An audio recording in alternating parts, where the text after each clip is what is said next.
കളത്തിൽ മാത്യു MSFS രചിച്ച ഈശോ വാഴട്ടെ എന്ന ഗ്രന്ഥം ധ്യാനോപാസകർക്കും വ്യാഖ്യാതാക്കൾക്കും ഒരു കൈപ്പുസ്തകമാണ്. അധ്യായം 12 ധനവാനും ലാസറും. വിശുദ്ധ ലൂക്കായുടെ സുവിശേഷം 16-ാം അധ്യായം 19 മുതൽ 31 വരെയുള്ള വചനങ്ങൾ. ധാർമ്മികത എന്ന വാക്ക് ഇന്നും തെറ്റിദ്ധരിക്കപ്പെടുന്നുവോ? ധാർമ്മിക നിയമങ്ങൾ ഒരുവന്റെ ചിന്തയുടെയും ദൈവാനുഭവത്തിന്റെയും ആകെത്തുകയാണെന്ന് പറയാം. ധാർമ്മികത മനുഷ്യാസ്തിത്വത്തിന് അത്യാവശ്യ ഘടകമാണ്. പഴയ നിയമത്തിൽ ധാർമ്മികത ദൈവത്തെയും ഉടമ്പടിയെയും ചുറ്റിപ്പറ്റിയുള്ളതാണ്. പഞ്ചഗ്രന്ഥിയും 10 കൽപ്പനകളും പഴയ നിയമ ധാർമ്മികതയുടെ നെടും തൂണുകളാണ്. ഉടമ്പടിയിൽ വിശ്വസ്തത പുലർത്തിയാലേ ഉടമ്പടി പൂർത്തീകരിച്ചതായി കണക്കാക്കൂ. നീതിമാനായ വ്യക്തി എന്ന് പറയുമ്പോൾ ദൈവത്തിന്റെയും മനുഷ്യരുടെയും മുമ്പാകെ നല്ല മനോഭാവം വച്ചു പുലർത്തുന്നവനും കളങ്കമില്ലാത്ത മനസ്സിന്റെ ഉടമയുമാണ്. ഉദാഹരണം നോഹ. പഴയ നിയമ ധാർമ്മികതയുടെ സവിശേഷ ഗുണങ്ങളാണ് ധാർമ്മിക ജീവിതം, ദൈവാരാധന, അചഞ്ചല ദൈവവിശ്വാസം, മനുഷ്യ മഹത്വം, ദൈവവുമായുള്ള സഹവർത്തിത്വം മുതലായവ. പുതിയ നിയമത്തിൽ ധാർമ്മികത എന്നാൽ ദൈവകൽപ്പനകളും നീതിമാർഗങ്ങളും അന്യൂനം പാലിക്കുന്നവരുടെ ഗുണമാണ്. വിശുദ്ധ ലൂക്കായുടെ സുവിശേഷം 1-ാം അധ്യായം 6-ാം തിരുവചനം. പുതിയ നിയമ ധാർമ്മികതയുടെ സവിശേഷ ഗുണങ്ങളാണ് സ്നേഹവിപ്ലവം, ദൈവസ്നേഹവും പരസ്നേഹവും, സുവിശേഷത്തിലുള്ള വിശ്വാസം എന്ന ദൈവിക പദ്ധതി, പശ്ചാത്താപവും സ്നേഹവും. ഈ യാഥാർത്ഥ്യത്തെ മുൻനിർത്തി ധനവാന്റെയും ലാസറിന്റെയും ഉപമ മനസ്സിലാക്കാം. സ്വന്തം ജീവിതം സമ്പത്തും സന്തോഷവും ആനന്ദവും കൊണ്ട് നിറയ്ക്കാനാണല്ലോ എല്ലാവരും ശ്രമിക്കുന്നത്. പക്ഷേ പരലോക ജീവിതത്തെക്കുറിച്ച് നാം ചിന്തിക്കാറുണ്ടോ? വിശുദ്ധ ലൂക്കായുടെ സുവിശേഷത്തില് 16-ാം അധ്യായം 19 മുതൽ 31 വരെയുള്ള വചനങ്ങളിൽ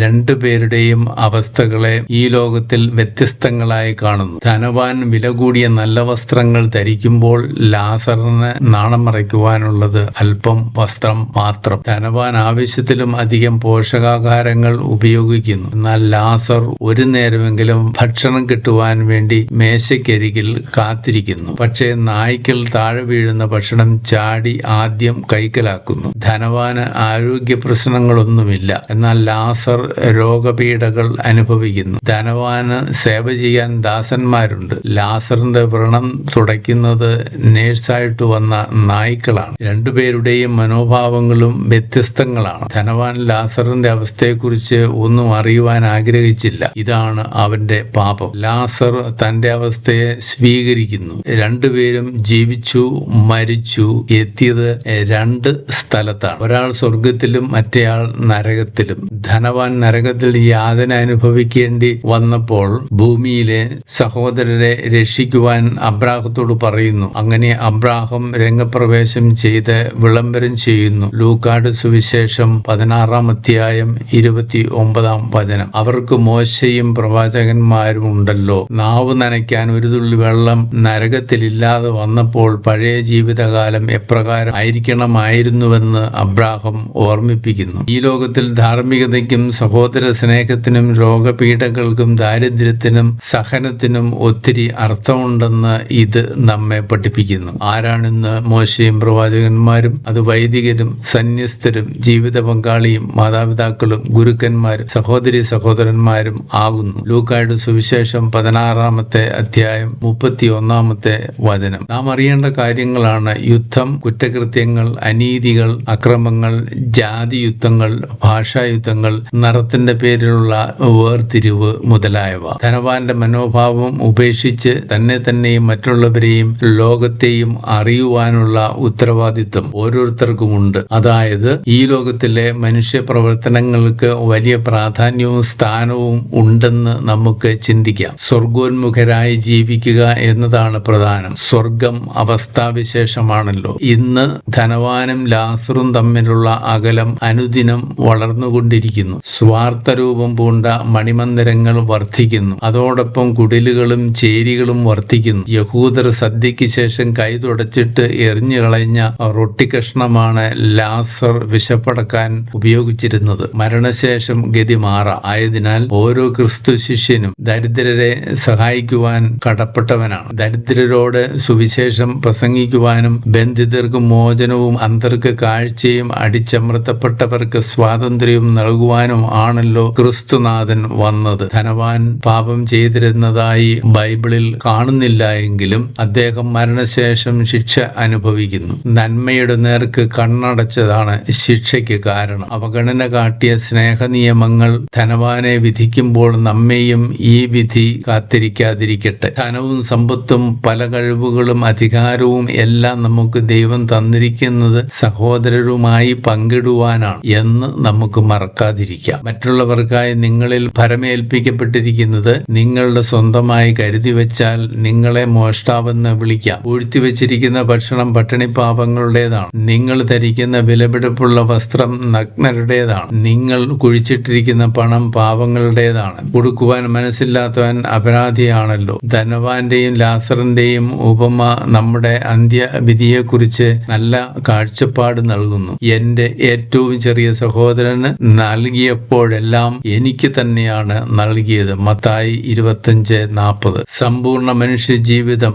നയിക്കുവാൻ പറ്റുന്ന പുതിയ ലോകം സൃഷ്ടിക്കുന്ന വക്താക്കളായി നാം മാറണം. ധനവ്യഗ്രതയിൽ നിന്ന് അകന്ന് വേദന കൊടുക്കുന്നതിൽ സന്തോഷം കണ്ടെത്തുന്നവരായി തീരുമ്പോൾ നിത്യജീവൻ നഷ്ടമാവില്ല. വേദനിക്കുന്നവർ, ദാരിദ്ര്യം അനുഭവിക്കുന്നവർ, അനീതി അനുഭവിക്കുന്നവർ, അടിമത്തം അനുഭവിക്കുന്നവർ എന്റെ ഭവനത്തിൽ, എന്റെ സമൂഹത്തിൽ, എന്റെ ഇടവകയിൽ, എന്റെ ചുറ്റിലും തന്നെയുണ്ട്. മത്തായി 6:20-21 വചനങ്ങൾ. വിശുദ്ധ മത്തായിയുടെ സുവിശേഷം 19-ാമത്തെ അധ്യായം 16 മുതൽ 30 വരെ ഉള്ള വചനങ്ങളിൽ ധനികനായ യുവാവിനോട് നിത്യജീവൻ കരസ്ഥമാക്കുവാൻ സമ്പത്ത് മുഴുവൻ ഉപേക്ഷിക്കുവാൻ യേശു പറയുന്നു. സമ്പത്തിന്റെ അപകടത്തെപ്പറ്റി യേശു സംസാരിക്കുകയാണ്. ധനവാൻ സ്വർഗത്തിൽ പ്രവേശിക്കുന്നതിനേക്കാൾ എളുപ്പം ഒട്ടകം സൂചിക്കുഴയിലൂടെ കടന്നു പോകുന്നതാണ്. മത്തായി 19:24. ഈശോ വെളിപ്പെടുത്തുന്ന സത്യം ഇതാണ്. അതായത് ദൈവാനുഗ്രഹത്താൽ സമ്പത്ത് ഉപേക്ഷിച്ച് ധനികർക്ക് നിത്യജീവൻ കരസ്ഥമാക്കുവാൻ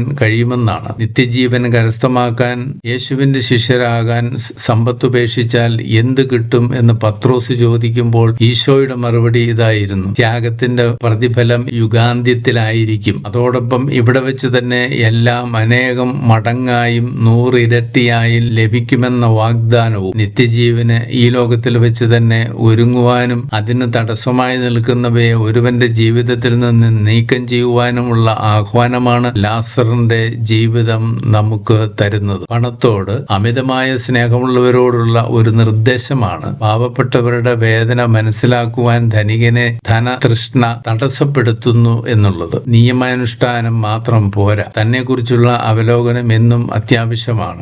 ഈ ഉപമയിലൂടെ നമ്മിലുള്ള സ്വാർത്ഥതയെ കണ്ടെത്തി വലിച്ചെറിയണം. നമ്മോട് ബന്ധപ്പെട്ടിരിക്കുന്നവരുടെ ജീവിതത്തിലെ വേദന കണ്ടെത്തി പരിഹരിക്കുവാനുള്ള കടപ്പാട് നമുക്കുണ്ടല്ലോ. ദൈവത്തെക്കുറിച്ച് ചിന്തിക്കാതെ ജീവിതം കഴിച്ചുകൂട്ടുന്നവർക്കുള്ള താക്കീതാണ് ധനികൻ. എല്ലാ സുഖഭോഗങ്ങളിലും സൗകര്യങ്ങളിലും സുഭിക്ഷതയിലും വേദനയില്ലായ്മയിലും ദാരിദ്ര്യമില്ലായ്മയിലും ജീവിക്കുന്നവർക്ക് നിത്യസൗഭാഗ്യം എന്നും വിദൂരത്താണല്ലോ. ലൂക്ക 12:34. യഥാർത്ഥ സൗഖ്യവും സൗന്ദര്യവും സന്തോഷവും ഭ്യതയും അവയുടെ ഉറവിടമായ ദൈവത്തിനു മാത്രമേ സ്ഥിരപ്പെടുത്തി നൽകുവാൻ സാധിക്കൂ. നമുക്കുള്ളതും സമ്പാദിച്ചതും ഒന്നും തന്നെ ഈ ലോകത്തിൽ നിന്ന് നാം പരലോകത്തേക്ക് കൊണ്ടുപോകുന്നില്ല എന്ന സത്യം മറക്കരുത്. ധനികൻ ശിക്ഷിക്കപ്പെടുമെന്ന് ഒരിക്കലും അർത്ഥമാക്കുന്നില്ല. വേദനയിലും ദാരിദ്ര്യത്തിലും ഇല്ലായ്മയിലും രോഗങ്ങളിലും ആകാംക്ഷയിലും പ്രതീക്ഷയില്ലായ്മയിലും എല്ലാം മനുഷ്യൻ ദൈവത്തിൽ ആശ്രയിക്കണം, പ്രതീക്ഷ വയ്ക്കണം. ലൂക്ക 12:20. ഒരുവൻ ലോകം മുഴുവൻ നേടിയാലും സ്വന്തം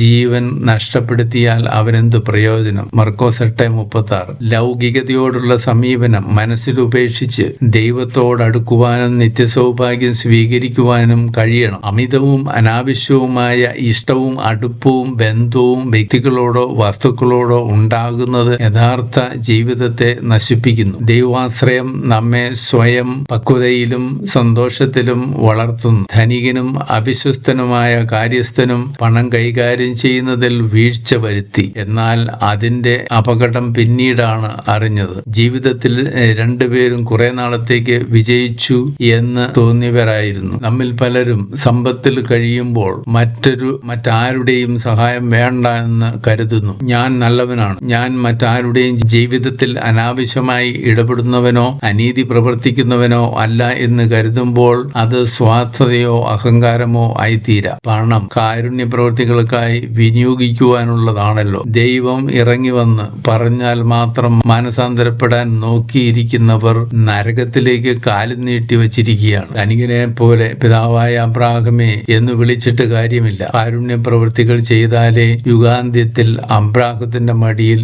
ഇരിക്കുവാൻ ആകൂ. Live Jesus.